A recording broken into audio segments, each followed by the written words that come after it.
All right, good afternoon. Welcome to the fourth session of the 2022 WVU Extension Cider School. Today's topic is on apple diseases and their management. So thank you so much for joining us today. I am going to kick off this session with a poll question, and that way we have an idea of who is in the room with us today. This question is about your role within the industry, whether you're an apple producer, a processor, a maker, if you're involved in agritourism, something along those lines. And if you click other, please go ahead and put your response into the chat question or in the chat box. Just note that this is a multiple choice question, so click as many things as you feel apply. And while you fill that out, I do have a couple details I want to go over. So just a quick note that the tour of Swill Dog, which was planned for next week, it has been canceled, unfortunately. We do still have the tour of Hawk Knob, which is happening tomorrow. And I hope I will see you there. And I do have a poll question that I will launch asking you about whether or not you're participating, so I know how much food to plan for. And then after this and after the tour tomorrow, the next session will be in 2 weeks on June 29th. And that is about the basically establishing a West Virginia cider advisory board. So if you're interested in being part of an industry group, please make sure that you join us for that topic on June 29th and talk about what's needed. So I'm going to go ahead and it looks like most people have participated in this poll. So I'm going to end it. Well, one more person participating. Okay.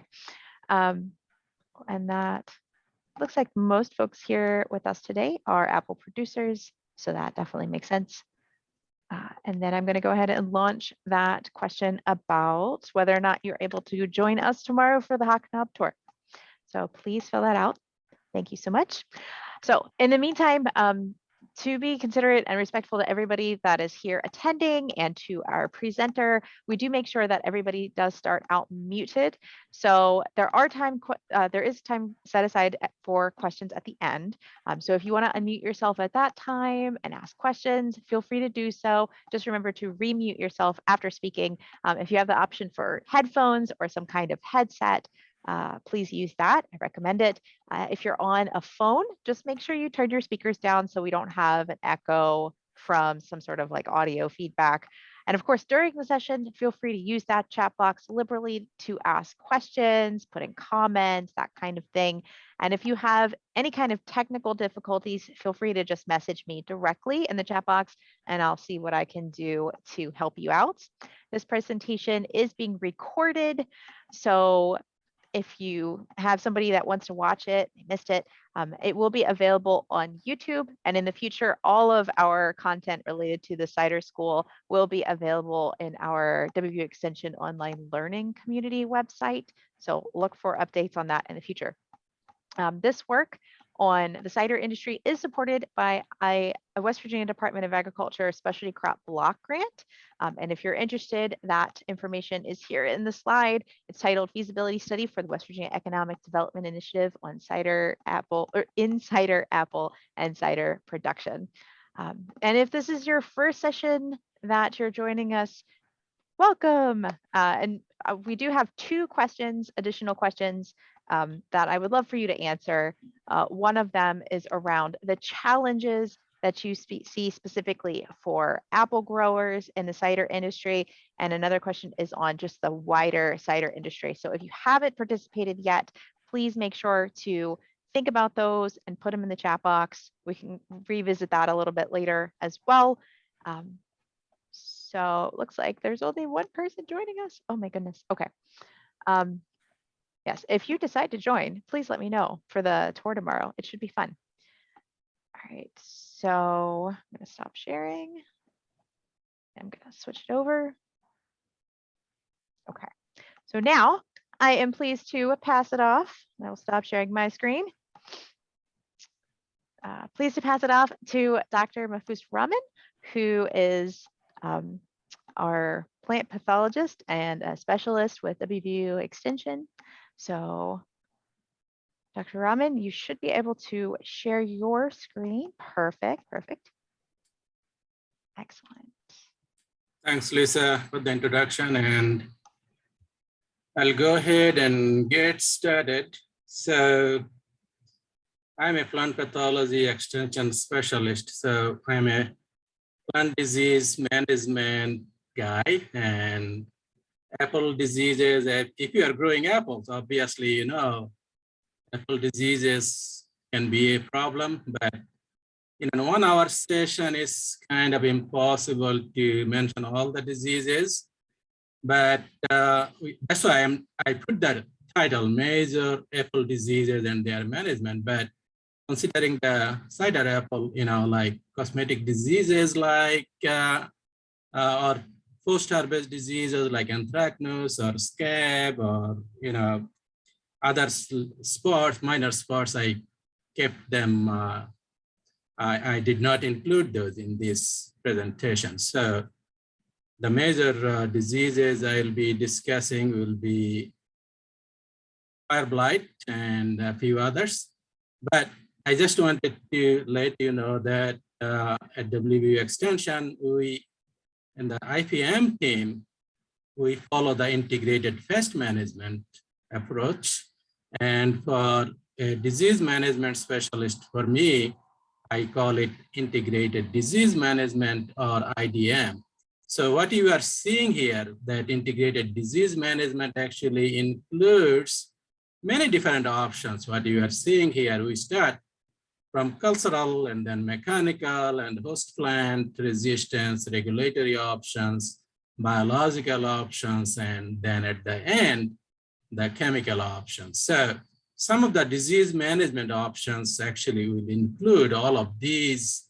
And for chemicals, as I do it, it is the last option. It is the last resort. And even for chemicals like fungicides, bactericides, or even in some cases, for some nematode controls, we are not using just straight chemicals, but we want to give you some option, that prediction tool like forecast.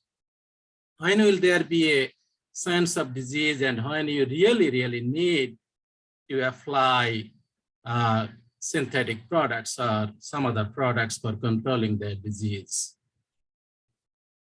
So the first disease I'm going to talk about is fire blight of apple, and it is also a major disease of many other fruit trees like pear.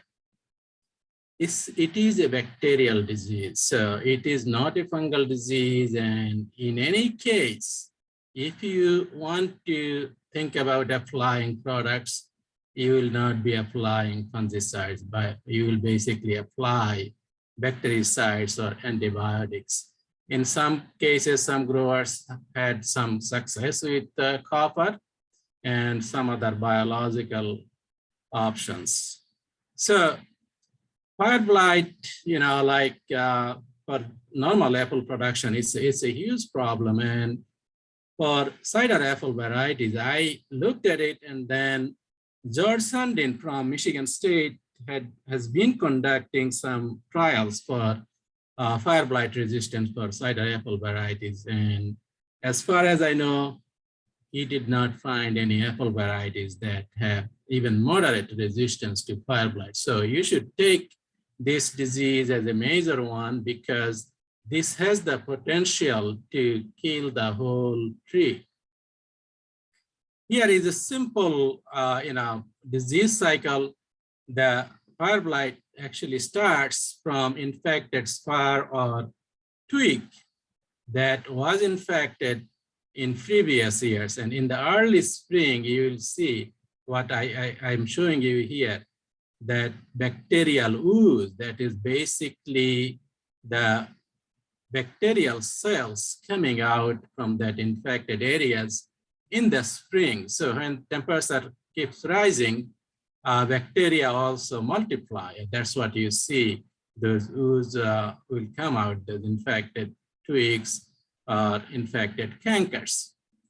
And from there, wind or some insects actually will take that bacterial cell to the blossom. So the blossom is the first infection site or open flower. And just to remind you that bacterial infection and fungal infection in plants are different, because in most cases, bacterial infections take place through the wounds or any open areas in the plant. In this case, bacterial infection in flower is going inside through the nectar thread of the flower. And if there is an early infection of blossom, that will kill the whole flower, and it is known as blossom blight. And from the primary infection, obviously, you will have those honeybees, those will be taking bacterial cells from infected flower to the healthy flower. And then that's how the secondary infection, secondary spread of bacteria is taking place in the orchard. So if the flower is not totally killed, the minor infection is going inside, and that will keep growing, and then it will be actually expressed in the fruit. Here you can see the bacterial ooze coming from a highly infected apple fruit. And also, as I said, it can be also a major disease of pear. So another type of infection, which is known as twig blight or shoot blight. And that is actually the most identifying character of fire blight, because in that case, actually, you can see the shepherd's hook or shepherd's crook at the end of the twig. So what happens when you have very succulent growth of the twig, and then those can be get wounded by sandblast or wind, or even in some cases, hailstorm. So, and those wounded areas are the best site for bacterial organism to infect. And due to infection, that twig will be killed, and you will see this shepherd's hook or shepherd's crook kind of symptom, which will be a kind of confirmatory, like symptom for fire blight. So as I mentioned earlier, this is the first infected area that is a perennial canker on a stem or twig, where in the spring you will see all these bacterial ooze coming out. So how to recognize this canker on the stem? Here you will see the depressed area on the twig or on stem, or even on the main trunk. In each and every area or tissues in the plant, in the apple tree, is susceptible to fire blight, including the rootstock. So once again, this is very important for you to identify the perennial canker in your orchard. So here another photo of flower blight or blossom blight. Here you will see these blossoms will die, and then the bacterial growth will continue downward, killing all the leaves attached, and eventually the whole spore will be killed, and bacteria will keep growing downward from the infection site. And here you can see the twig blight, and all these shepherd's hook kind of twigs you are seeing, and the whole orchard can be scorched kind of appearance with numerous diseased shoots, and you are seeing. And the name of the disease fire blight, because it actually spreads in the orchard like a fire. So it can, if you are not controlling the disease, it can be extremely bad, and the whole orchard can be ruined. So what are the options for controlling the disease? As I mentioned earlier, that cedar apple varieties have no resistance against fire blight as of now. So if you are growing orchards for regular apple varieties, there are some moderately resistant varieties like Liberty, Red Delicious, Empire or Enterprise. So keep in mind that these varieties are not fully resistant. So, and in general, like what we call resistance does not mean immune. So these can still get the disease. And the second option is dormant pruning.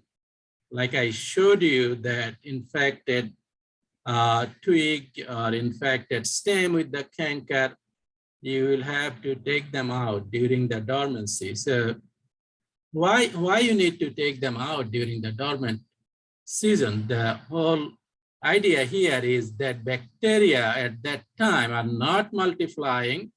And if by chance you are taking some of the bacteria when you are cutting the infected twigs in a healthy tree or in a healthy twig, infection will not take place during that time. But if you are seeing any twig infected during the growing season, you are more than welcome to actually take those, pruned out. So, but you have to take precaution because during the growing season, it's very easy for those bacterial organisms spread from diseased tree to healthy tree. How you do the pruning, this is very, very important to keep in mind that I mentioned that the infection is actually can progress downward. So where you are seeing the symptom, it's very, very likely that the infection has gone further down. So you will have to do the pruning at least 8 to 12 inches below the symptomatic area. In some cases, actually, people recommend you to take out like 18 inches below the symptomatic area. So what happens when you see the canker or infection on the main trunk? In that case, unfortunately, it is better to take out the whole tree because if you want to keep that infected tree, that will be a source of infection for your healthy trees. So is it enough to take only or prune out only the infected areas or infected branches or twigs, or in some cases, the whole tree? It is not, because there are some other alternative hosts that can be also infected with fire blight. So keep an eye, especially on these, like crab apple, queens, fire thorns. If these are around your orchard, and look for those infections on those trees. If they are infected, you have to remove those infected trees from the periphery. And in another slide, you will see actually this is not the whole list. There are many, many other plant varieties that are susceptible to fire blight. So preventing the blossom infection, that is the most important step you can take. So once again, like if you want to prevent the blossom infection from Erwinia amylovora, which is a bacteria, you have to apply antibiotic like agromycin, which is the trade name. The active ingredient here is streptomycin. And if you want to buy a smaller amount, Fertilome, that is also streptomycin product. And there is MycoShield, which is the active ingredient is tetracycline. So I'll show you how we do the disease prediction and what is the best time for use to spray these antibiotics to prevent blossom infection. For organic growers, there are some products like copper is somewhat effective if you can do the oil timed application. And there are some biological products like double nickel 55, which is a bacillus-based product. These are approved for organic growers. Fertilization, do not overuse nitrogen. So what happens if you apply too much nitrogen in your tree during the spring? You can get a large growth of the twigs, and those twigs can be easily wounded by sandstorm or high wind or hailstorm, and those can be easily get infected. So it is recommended not to apply too much nitrogen. Just apply whatever is recommended and whatever is needed for the growth of the tree. So this is the list. Here you can see it is a long list, the different types of trees and shrubs are susceptible to fire blight, but that doesn't mean all of them are equally susceptible. Many of them can get infection in extraordinary kind of situation, but these are all susceptible. So for pruning, like I mentioned, you have to really be very careful about how you do the pruning. It has to be a complete removal of the infection. Here you can see this twig has been pruned, but the pruning was not done right. Here you can see the infection that even after the pruning, infection has growing further down. And on these leaves, if you are looking at this carefully, there are lots and lots of spray of these product of different types of products on these leaves. But if you are not pruning out, especially for fire blight, keeping this infection source, if you apply lots of antibiotic, that will not be effective. So pruning essentially takes a major role in controlling the fire blight disease. So once again, here you can see the infection source here. On the main trunk of a tree, here you can see the infection source on a twig that has been partially pruned, but the pruning was not complete. So those are the infection source, and those can easily come in the spring during the bloom to kill the blossom and to cause the blossom blight. And here, obviously, you can see at the later stage, shoots or twigs can be blighted, showing the shepherd's hook or shepherd's crook symptom. So like I said, we recommend that growers to use some kind of prediction tool. So our under the EIP or Extension IPM implementation grant, we are partnering with the Cornell IPM to provide that prediction capability to our growers. So NEWA actually stands for Network of Environment and Other Applications from Cornell.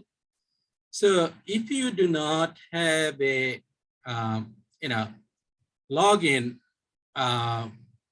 information with the NEWA, you can just go and then get a login account there, get an account there, and then log in.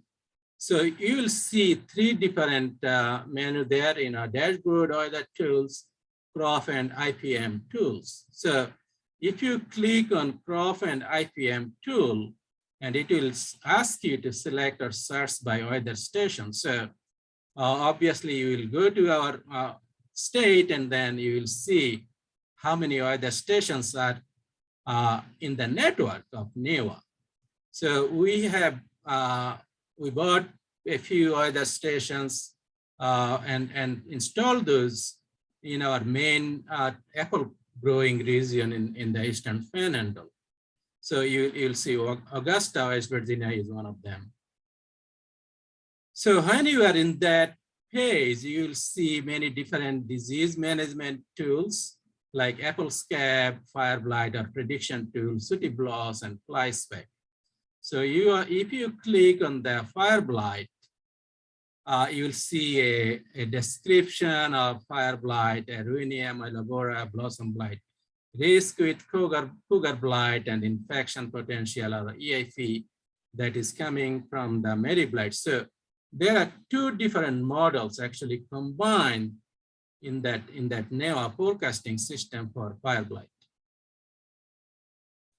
So it is really, really very, very simple. If you go to that site, it will ask you to include the first blossom open date. So you put the date based on your on your orchard, and then different apple varieties, those are obviously will be blooming at different times. So if you are interested in doing the forecasting for one apple variety, put the bloom date here, and you will click on the date you are interested in getting the prediction or forecasting.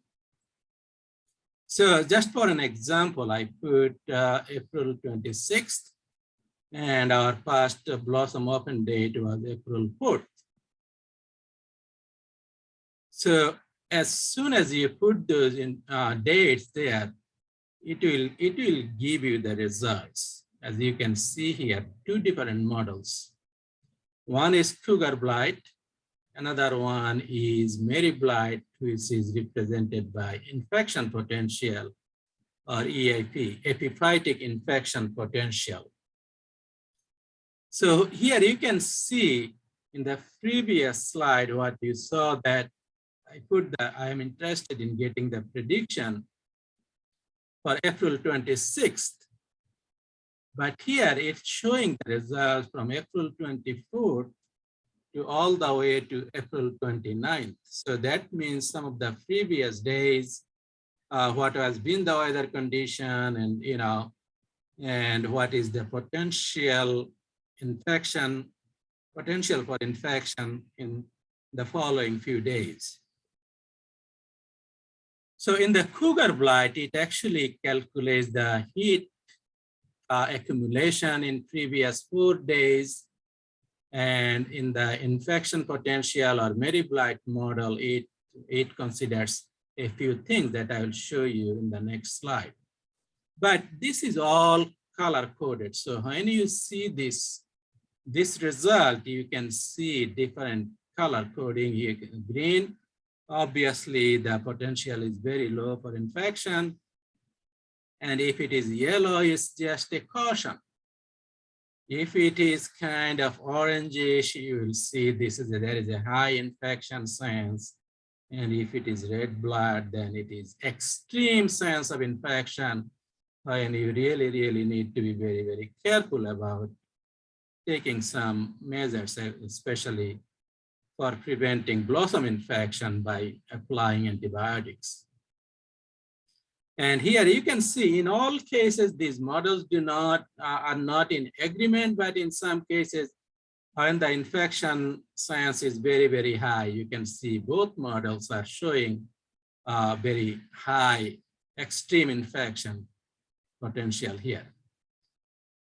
So in the next slide here, it will show you the weather events like wetness hours, how many hours those blossoms or leaves will remain wet.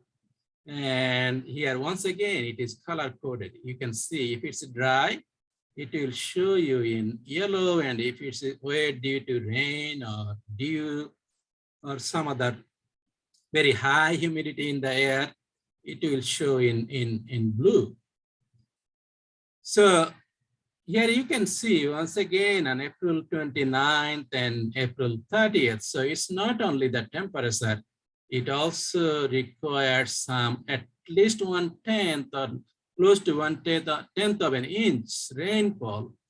That rain amount actually helps bacterial organisms, bacterial cells to go inside through the nectar thorns and cause infection. So rain is an essential part in those models.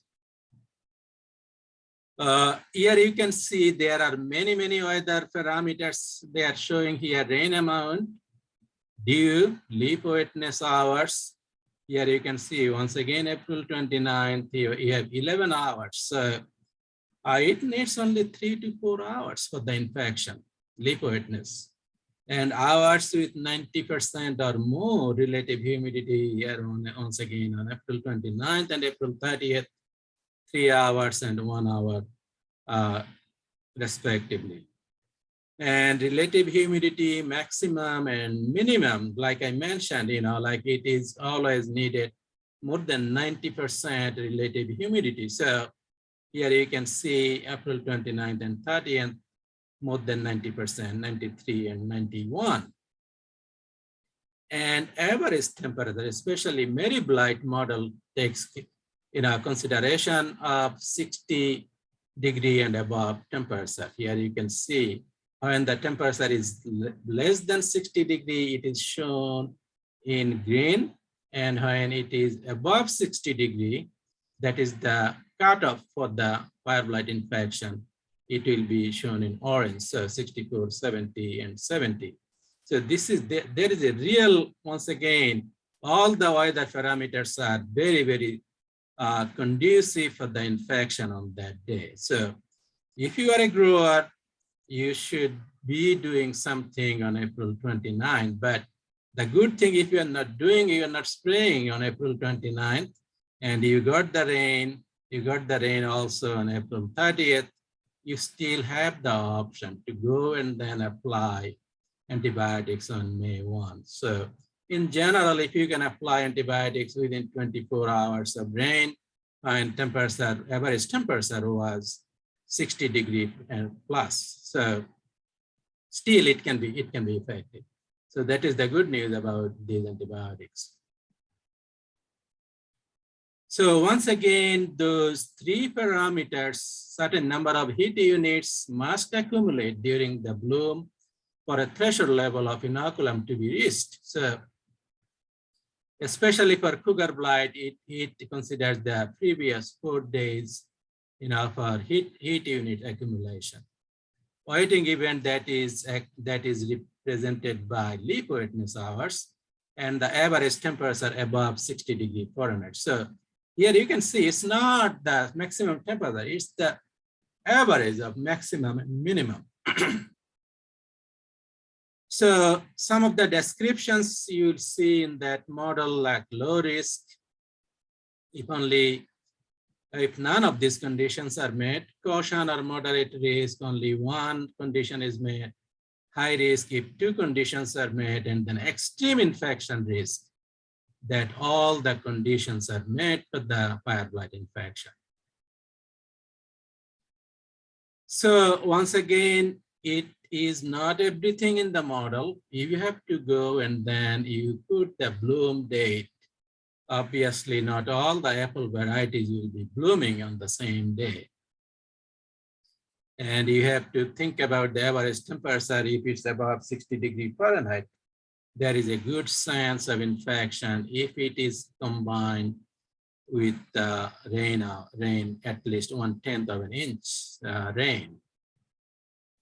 Epiphytic infection potential, there is also a number to consider if in the Mary Blight model, what I showed you earlier at the right-hand side, if that value is more than 100, there is a good chance of infection.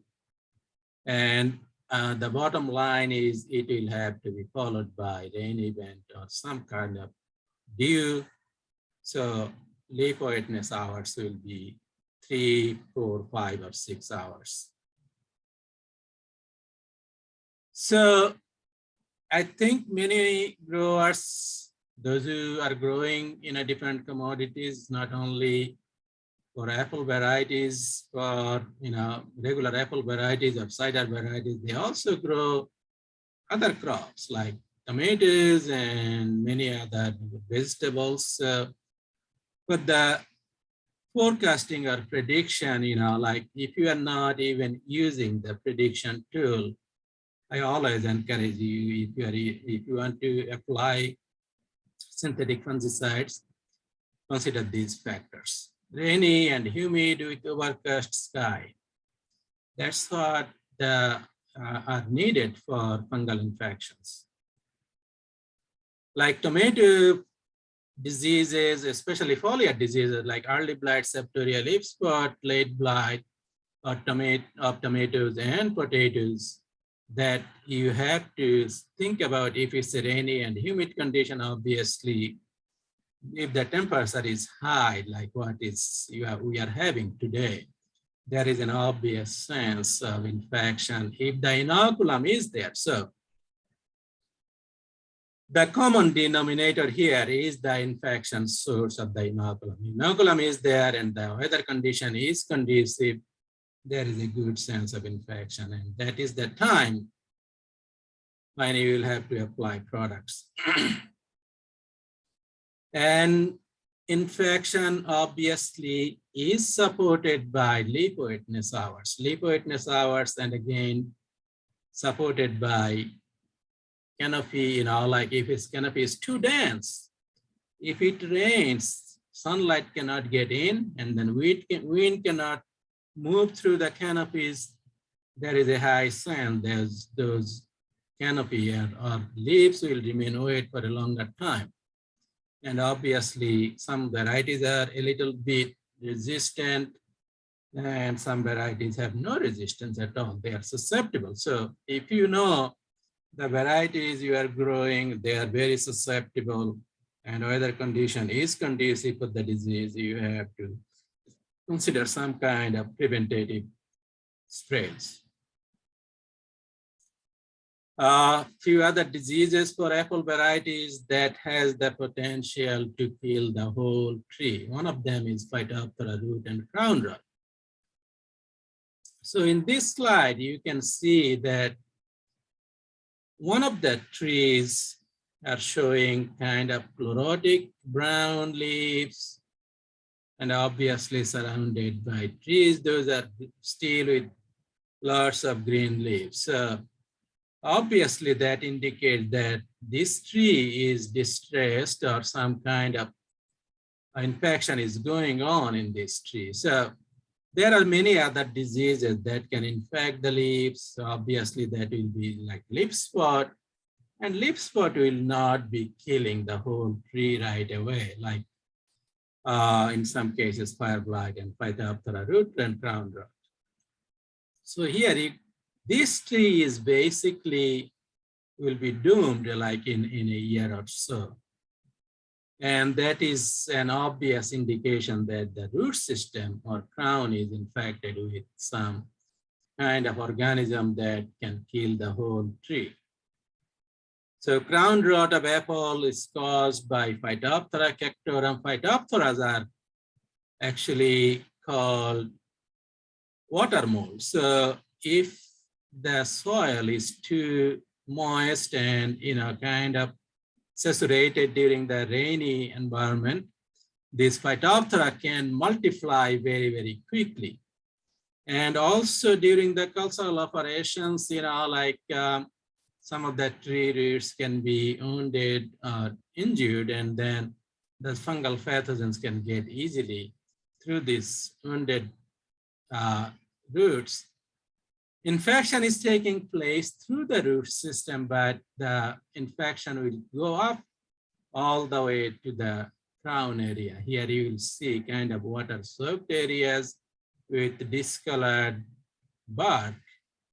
And if you just take a pocket knife and then remove those bark in that infected area or symptomatic area, you will see that cambium discoloration.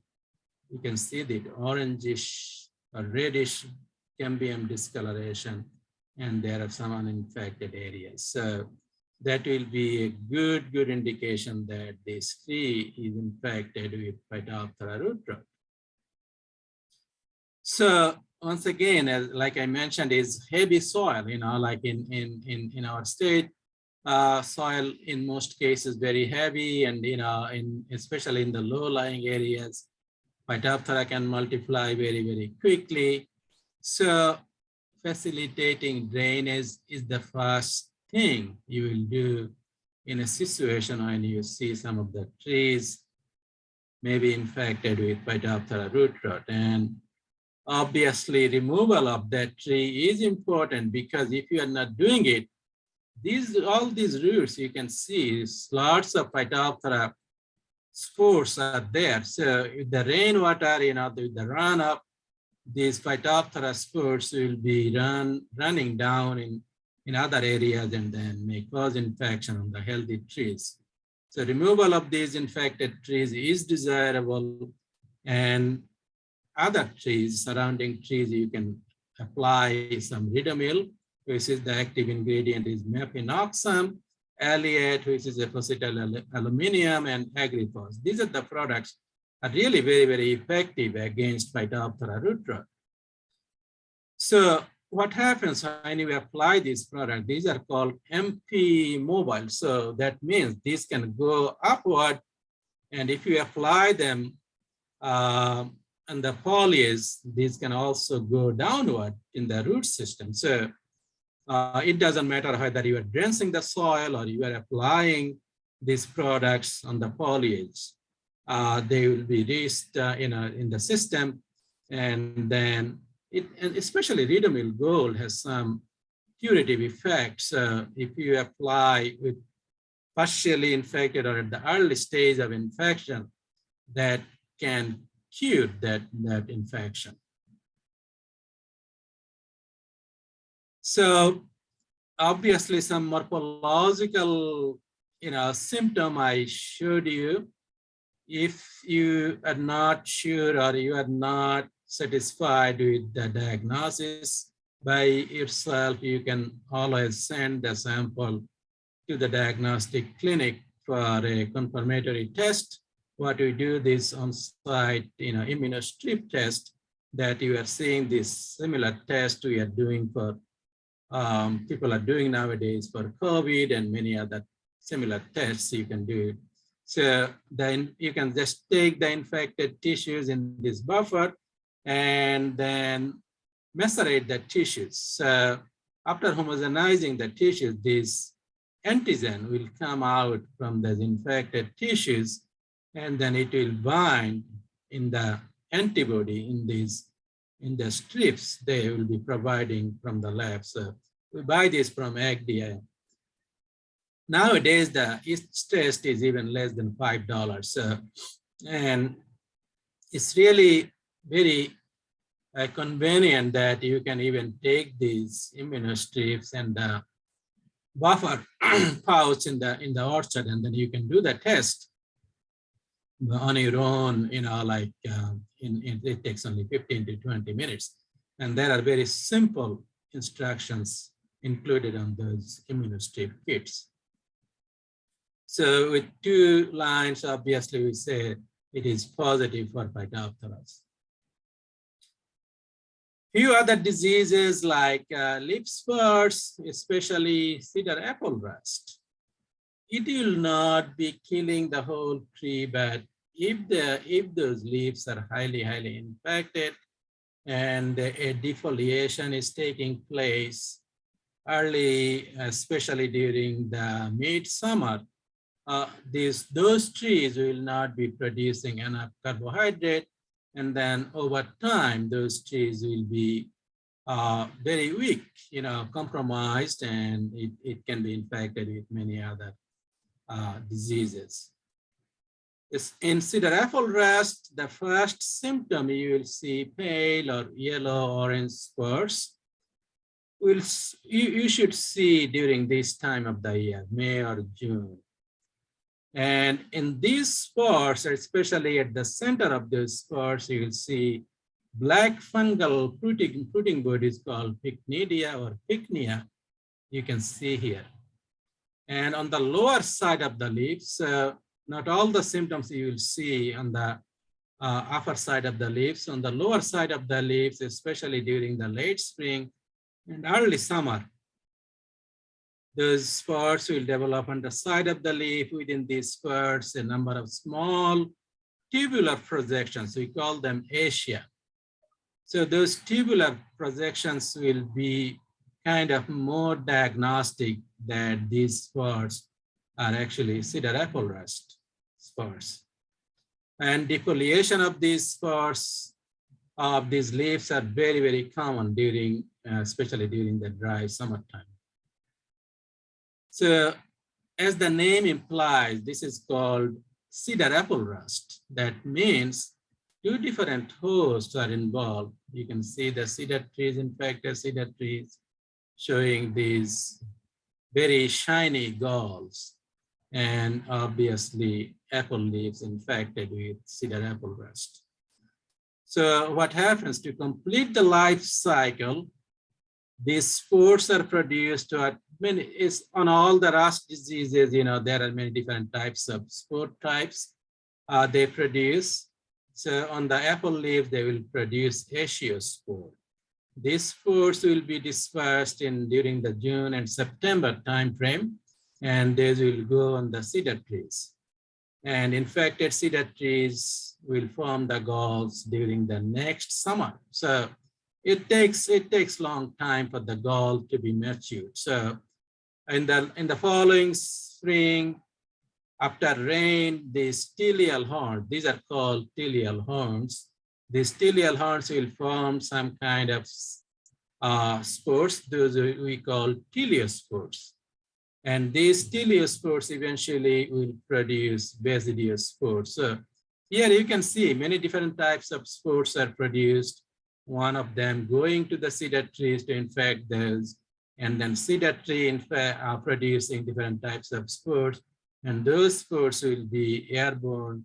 It can go up to half a mile to infect apple trees. So when we are talking about cedar apple rust management, of course, you will have to apply products during the springtime when the infection is taking place on apple trees. But it really is very, very challenging if you are keeping these infected cedar trees around the orchard.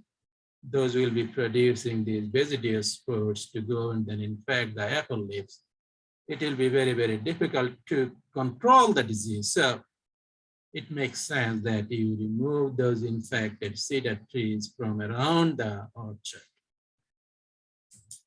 Some of the products, especially if you are not a big grower and you do not apply, you do not want to buy very expensive products, some of the less expensive products, those are can be obtained from online or local sources.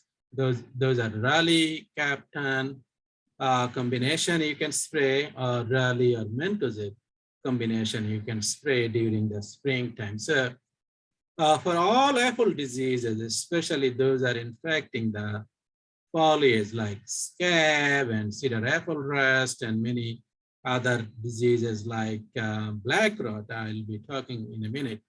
Almost all the infections taking place, even anthracnose or bitter rot infection is taking place during the springtime. So that is the best time you have to apply these products. 3, 4, or 5 times, whatever you think is reasonable during that time, considering the disease pressure you have been seeing in your orchard. So once again, you can see very, very shiny galls and teleal horns on cedar trees. So if you are not able to remove the whole infected cedar tree, at the least I will recommend that you remove those infected limbs or twigs. And here you can see at the right-hand side once again, the rust spots on apple leaves.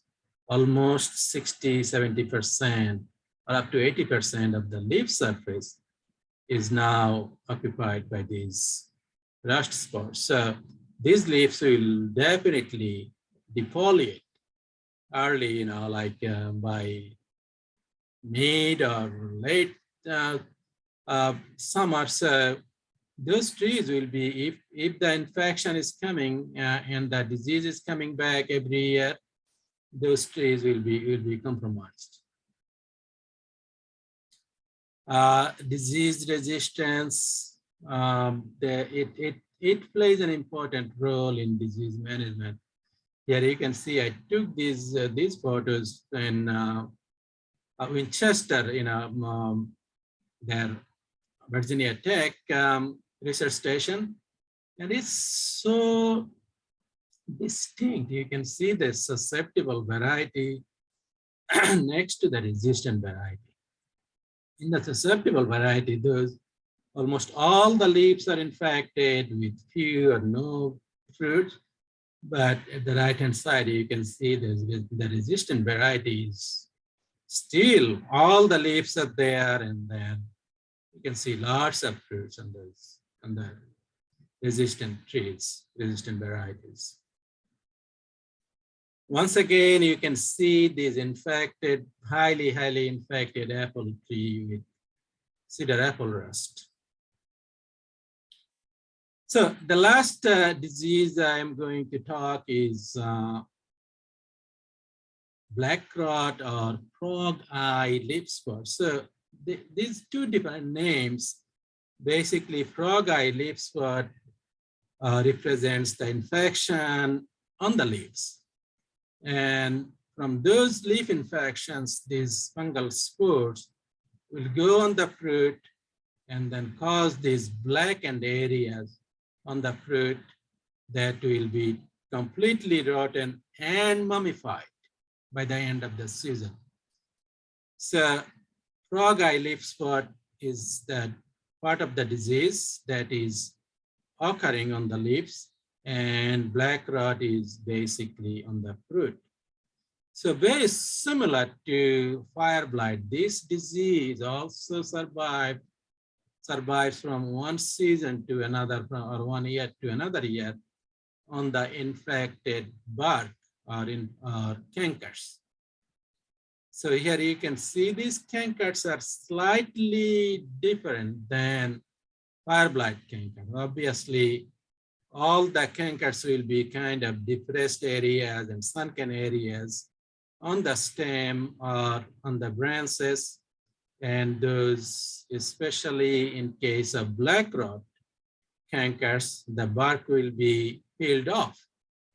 And here you can see on the right-hand side that infected area on the twig, and it also showing some pycnidial growth in that cankered area. So once again, if it is black rot canker, and regardless fire blight or black rot, you will have to remove these infection source by pruning. And like fire blight, the best time for removal of these cankers is the dormant pruning, for the same reason I mentioned. So what will be the symptom of frogeye leaf spot? At the beginning, several small or purple spots will appear on the top side of the leaf. So this is very, very important to understand why we call them frog's eye or frogeye leaf spot, because those tiny spots eventually will grow in diameter. They will become large. The centers of those spots will turn kind of shades of brown and yellow, but their edges will be purple. And that is the appearance very similar to frog's eye. That's why we call them frogeye leaf spot. And dieback and cankers will be on the branches once again. So this disease can go from the leaf to the branches and eventually to the fruit. Prevention or management options, very similar to fire blight: prune out and remove infected and dead branches in the winter during the dormant time when the temperature is below 32 degrees Fahrenheit or 0 degrees Celsius, for the same reason. So you are not spreading the disease from the diseased tree to healthy tree. But once again, if you are very, very careful about pruning, you can do that during the summertime or even the springtime. If you missed any infected twigs during the dormant pruning time. What you do with these pruned branches or stems? Burn them, bury them, or compost them. But if you are doing them for composting, do not bring that compost, especially near the orchard and next year. But after 2-3 years, those are safe to use. Remove any remaining stable mummified fruit from trees in the orchard. This is really, really very important, because if you are keeping the infection source in the mummified fruit, and that will be a source of infection in the next year. So I know it adds lots of work, but it's always recommended that you clean those infection sources. Mitigate the damaging of branches, leaves, or fruits.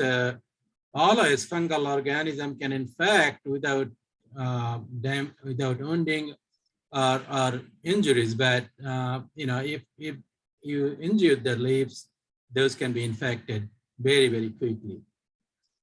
And maintain oil watered and healthy trees. Like this recommendation is very, very general, because if you maintain the tree good health, good tree health, it will always, like will be more resistant, like very similar to immune system we have, like any person will weaker immune system can get infected with many different types of viruses and bacteria. So a very similar thing happen in the plant.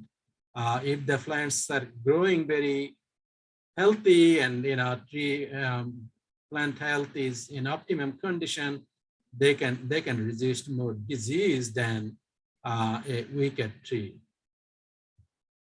So that's all I had to share with you. And if you have any question at this time, you can probably go ahead.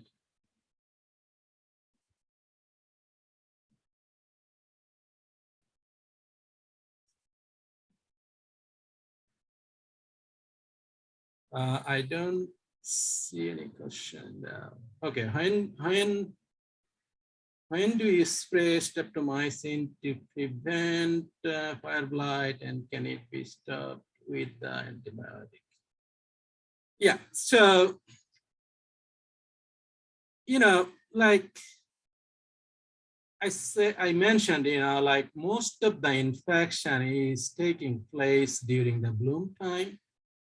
So that is the best time for applying streptomycin, or even mycoshield, which is a tetracycline. So, but applying streptomycin alone, sometimes we create the sense of resistance development against that product. So if you can alternate with mycoshield or tetracycline, that reduces the sense of resistance development. And bloom time, once again, is the best time to do the spraying of antibiotic. And I encourage you to follow our prediction tool in our forecasting. But the problem here, we have to generate the prediction in a localized area, like if we generate prediction or forecast for Shanholz orchard in Romney, that may or may not be applicable to the orchard in our, northern Panhandle, because our microclimate can be very, very different. So if you are interested, just communicate with us, contact us. We can buy a small weather station for you, and then connect that to NEWA. So you'll be able to generate the forecast or prediction of infection, and then you can link that prediction to streptomycin spray. So think about if we can eliminate one unnecessary spray in like 15, 20 acres, that means saving, a big saving, and also obviously good for environment, right? So always think about, if you are not able to get the prediction or forecasting, think about the weather parameters, what makes the infection is like obvious at the time, and then you can apply that only at that time. During the dry time, dry period, like if you have the blossoms but there is no rain in the forecast, and then temperature is also, average temperature is below 60 degrees, there is really no need to apply antibiotics. But if you have very high infection source, that is different. You have to consider many different factors. I don't see any other question in the chat, and Bill Shockey. Thanks, Bill.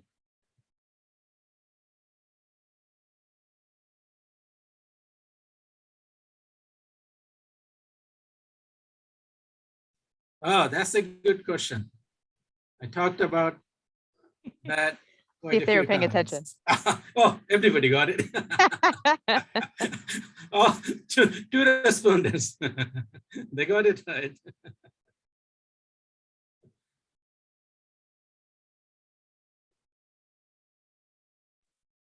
I don't know why it didn't show up for.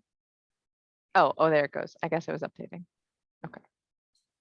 Yes, so there is a question. You should have a poll question that pops up. It'll just be a white box on your screen, and it's asking, is fire blight a fungal or a bacterial disease? And it's not really a pop quiz, but you know, it also is showing us whether or not the education was effective and if you're paying attention. So please click your answer and hit submit, and hopefully that question popped up for you.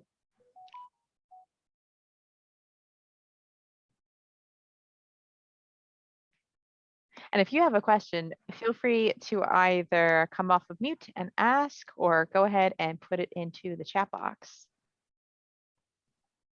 Yeah, but anytime, you know, like if you see something unusual, you're always welcome to send it to my email, or, you know, like send a sample to the diagnostic clinic. And Mira has a small orchard in the WVU Animal Science Farm. And we are seeing some of the diseases already started showing up, like fire blight. We did not see fire blight yet, but there have been Phytophthora root rot and also Cedar Apple Rust. So, you know, these are perennial trees, and over time, you know, like you'll see some of those diseases, and that keeping them in good health, it really needs some kind of commitment. There are some small orchardists, and you know, like they're growing some trees in their backyard and front yard, and even some small orchards. There, some people had the expectation that they will just, you know, plant those trees, and then every year they will go and then harvest. That's really not an option, especially in a humid growing season like ours. So pruning, and in some cases, you know, applying some products, if you are not applying very, very effective products, some, you know, comfort and during the bloom, or even some organic products that can be effective.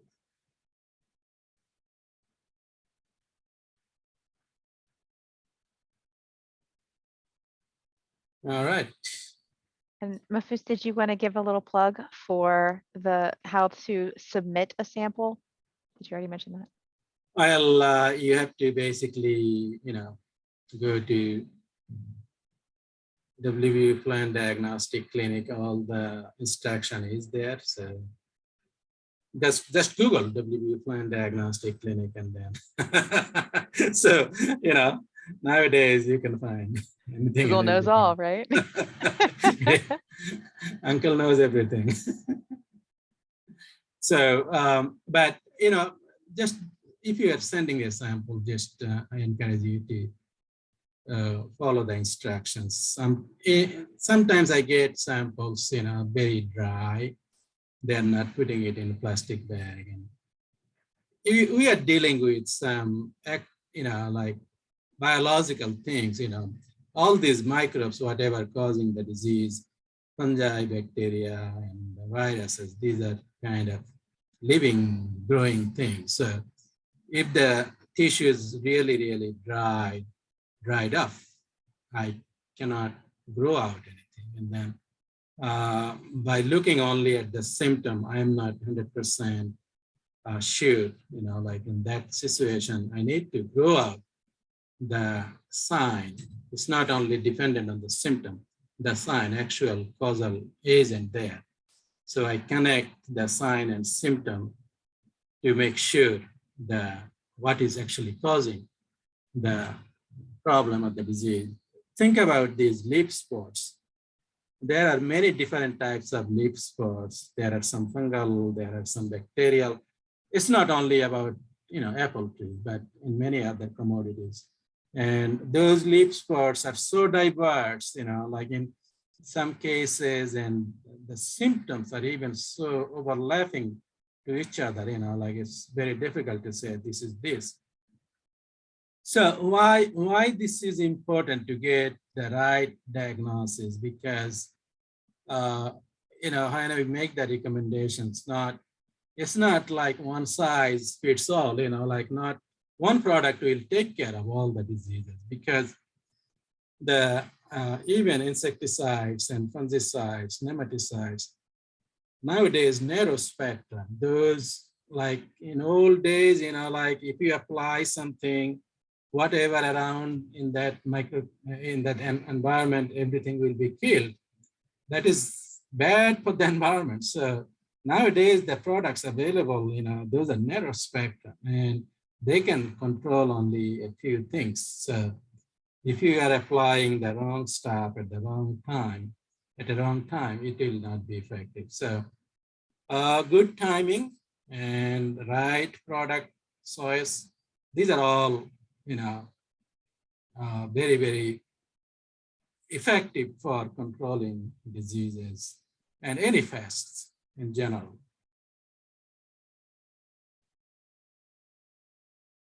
All right, well, I don't see any other questions in the chat box. So thank you so much, Dr. Raman, for lending your expertise and your wide variety of knowledge today for this particular presentation. And thank you all for joining us today and engaging. We appreciate that.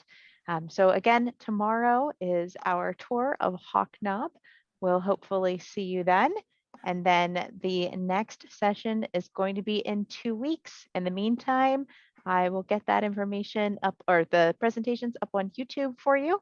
And if you have questions, feel free to reach out. Thank you all for being here. Appreciate it. Thanks, Lisa, and everyone.